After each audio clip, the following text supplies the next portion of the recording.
8వ క్లాస్ కి పర్మిషన్ లేని ప్రైవేట్ స్కూల్స్ పొట్టు ఫీజులు వసూల్. ఇది కర్నూలు జిల్లా గూడూరు జోనియస్ గ్లోబల్ స్కూల్లో చోటు చేసుకుంది. ఓ ప్రైవేటు బడి, అంతులేని దోపిడీ. ఈ స్కూల్ కి ఒక స్పెషాలిటీ కూడా ఉంది. ఎటువంటి అనుభవం లేని ఉపాధ్యాయులతో 18 మంది పిల్లలకు 8వ క్లాస్ నడిపిస్తూ వాళ్ళ జీవితాలతో ఆడుకుంటూ ఉన్నారు. అసలు పర్మిషనే లేదు, అయినా 8వ క్లాస్ నడిపిస్తూ అధికారులకు తలనొప్పిగా మారాయి. ఎంఈఓ సుమీలమ్మ హడావిడిగా జోనియస్ గ్లోబల్ స్కూల్ తనిఖీ చేపట్టారు. స్కూల్ ప్రిన్సిపాల్ కి పర్మిషన్ ఉంటేనే 8వ క్లాస్ నడపండి, లేకపోతే మీ స్కూల్ క్లోజ్ చేస్తామని హెచ్చరించారు. ఈ సందర్భంగా కొందరు ప్రజలు మాట్లాడుతూ, ఇప్పుడు విద్య అనేది వ్యాపారంగా మారిపోయింది. ఓ బిల్డింగ్ ఉంటే చాలు, అధికారులకు మెసేజ్ చేసేసి ఎలాంటి పర్మిషన్స్ లేకున్నా ప్రైవేట్ స్కూళ్లు పెట్టేస్తున్నారు. ప్రభుత్వ పాఠశాలలను ప్రభుత్వాలు కోట్ల రూపాయలు ఖర్చు చేస్తూ మౌలిక సదుపాయాలు కల్పిస్తున్నా కూడా పేద మధ్యతరగతి ప్రజలు తమ పిల్లల బంగారు భవిష్యత్తు కోసం ప్రైవేట్ స్కూళ్లలో పిల్లలను చేరుస్తున్నారు. ఇదే అదునుగా తీసుకున్న ఒక వ్యాపారి ఒక బాబుని ఫస్ట్ క్లాస్ చేర్చాలంటే 13,000, బుక్ లోకి 3,500, డ్రెస్లకి 2,000, బస్ ఛార్జీ 7,500, మొత్తం 25,000 రూపాయలు వసూలు చేస్తున్నారు. గూడూరు మండలం జోనియస్ గ్లోబల్ స్కూల్ వాళ్ళు అనుమతి లేకుండానే 8వ తరగతులు నిర్వహిస్తూ ఉన్నారు. అరాకొర అనుభవం ఉన్న ఉపాధ్యాయులతో విద్యాబోధన చేస్తూ కోట్లను గడిస్తూ ఉన్నారు. పాఠశాలకు పూర్తి అనుమతులు పొందకుండానే పాఠశాలలను నిర్వహిస్తున్నారు.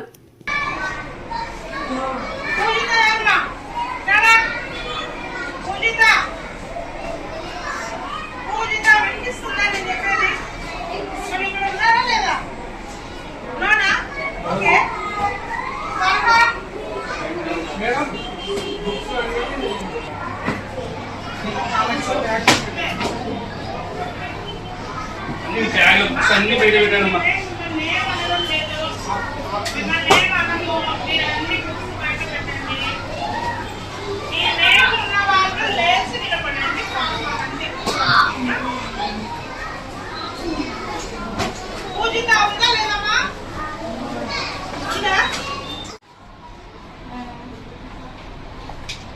టెక్స్ట్ బుక్ అక్కడ కూడా లేవు బాబు.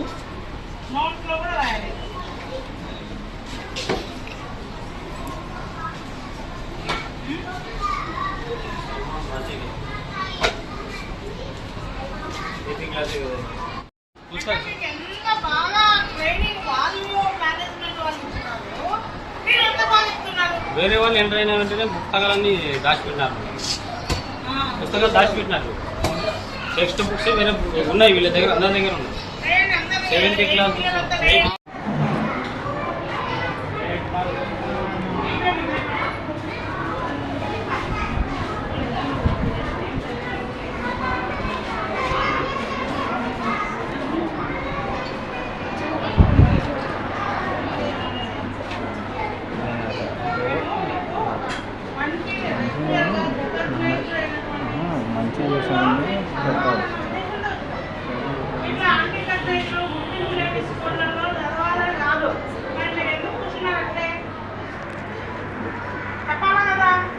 రికగ్నిషన్ లేనటువంటి స్కూళ్ళల్లో మీకు చదివితే మీకు అసలు సర్టిఫికేట్ ఇవ్వరు ఆ స్కూల్ వాళ్ళు.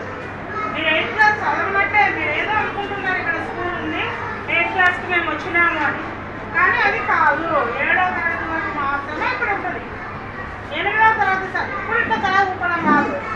నేను చెప్పినప్పుడే అడిగినప్పుడే లేచి నిలబడి ఉంటే మీరు ఏదో మంచి పిల్లలు అనుకునేదాన్ని.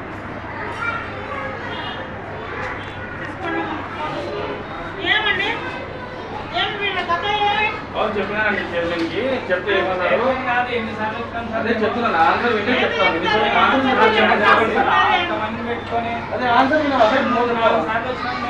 మేడం మీరు చెప్పిన రోజు కాదండి, మేము చెప్పిపోయినాము. దానికి ఆన్సర్ వినండి ఒకసారి. మీరు చెప్పినాక ఇంటికి పంపించేసారు పీడిఎస్ పిల్లల్ని. ఆ తర్వాత చైర్మన్ ఏమన్నారు, రాజేంద్ర ప్రసాద్ గారు అంటే డిప్యూటీ జీవో కూడా ఫైల్ ఉంది అని వాళ్ళు లేదు సార్ అంటే వినలేదని చెప్పి లోపల స్టేట్మెంట్ ఇస్తున్నారు కదా, వద్దు సార్ అని వినలేదు. ఆ తర్వాత నేను చెప్పిన సార్ 8th లేదని మేడం చెప్పిపోయినారు. తీసుకున్నాను, అందుకే ఓపెన్ చెప్తున్నాను. అదే మాట్లాడి వినాలా, మీరు విన్నా కూడా వినంటే చెప్తున్నా పర్మిషన్ లేదు కదా సార్ అన్న, లేదనే చెప్పిన చైర్మన్కి చెప్పేసినారు. 3 days హాలిడే ఇచ్చినా ఇచ్చినాక మళ్ళీ పంపించినారు. అలౌట్ చేస్తే వినలేదన్న డిప్యూటీ జీవో రాజేంద్ర ప్రసాద్ గారు ఉంది దాని ఏం చెప్తాను చెప్పండి.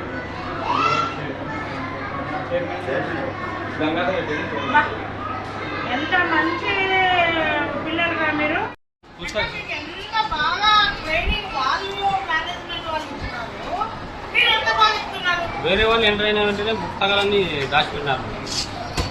పుస్తకాలు దాచిపెట్టినారు. టెక్స్ట్ బుక్స్ వేరే ఉన్నాయి, వీళ్ళ దగ్గర అందరి దగ్గర ఉన్నాయి. 7th క్లాస్ చేయడం అనేది చాలా తప్పు. తప్పకుండా అందరి పిల్లలందరినీ కూడా ఏది వాళ్ళు అందరినీ బయట పంపించేస్తాము. మళ్ళీ పర్మిషన్ వచ్చేంత వరకు ఆ పిల్లలు కూడా ఇక్కడికి రాకూడదు, స్కూల్కు రాకూడదు. మేనేజ్మెంట్కి మాత్రం చాలా స్ట్రిక్ట్గా ఇస్తున్నాము. ఇక మీదట ఇలాంటివి జరిగితే మొత్తం స్కూల్నే రికగ్నిషన్ క్యాన్సిల్ చేయడానికి అక్కడ అధికారులు తెలియజేస్తాము.